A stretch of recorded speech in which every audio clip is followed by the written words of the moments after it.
We've all been there. It's Christmas Eve, you're trying to figure out what to get grandma, the queues at the checkout are ridiculous, there's only 1 hour left until the store's closed, and all you have in the way of a gift is a pair of socks. Now, should I get Ine-san chocolate or fish for Christmas? Chocolate or fish?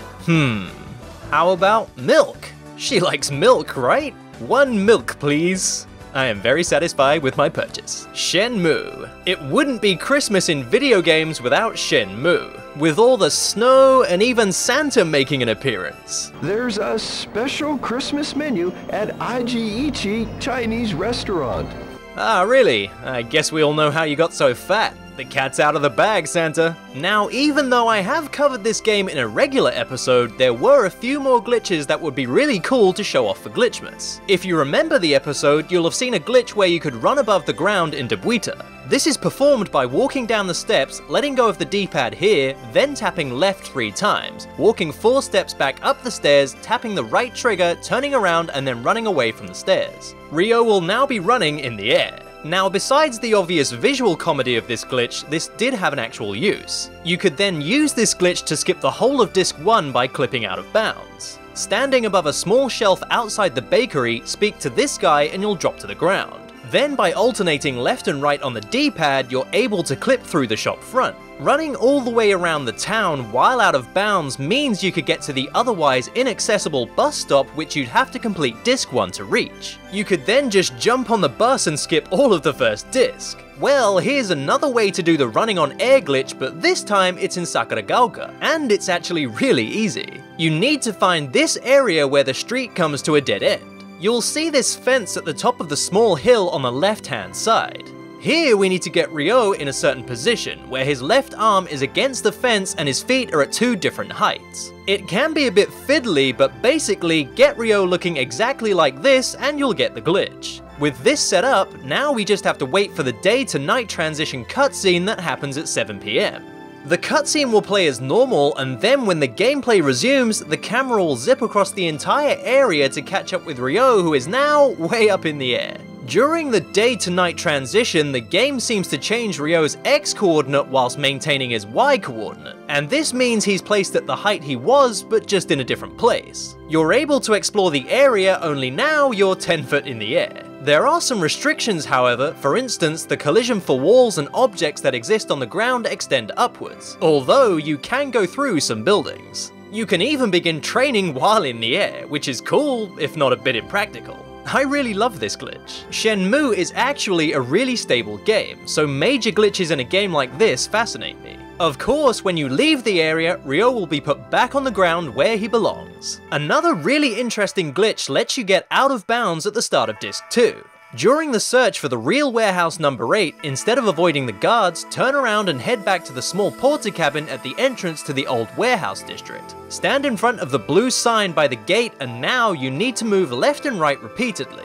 Exactly like the clip earlier through the bakery, Ryo is now able to go right through this wall.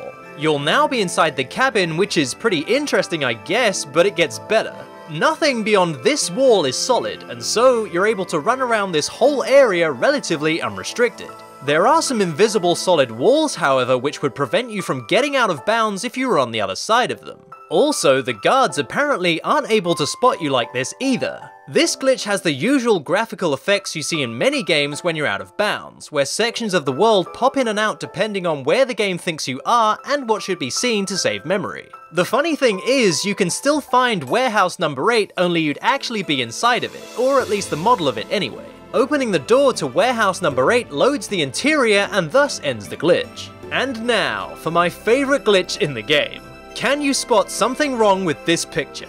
This is called the twisted neck glitch, and for obvious reasons. It's performed by walking next to an NPC, and then as you see another NPC coming towards you, press the L trigger and lock onto the NPC next to you. Now hold the control stick upwards to keep the camera locked onto them for as long as possible. The A button prompt in the right hand corner will disappear briefly and then reappear. Now press the A button and this will cause Ryo to speak with the NPC from a distance in an unintentional way.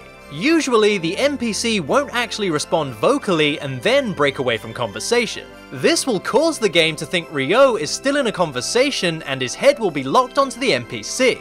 When you run by them, his head will be awkwardly turned towards them, creating this hilarious visual glitch. But it only gets better when you go to a vending machine with this glitch active. Now, I'm gonna let this whole thing play out because every inch of it makes me both terrified and roll around with laughter. Now, bear in mind, during this whole program sequence, the game still thinks Ryo is in a conversation, and this takes priority over the vending machine animation.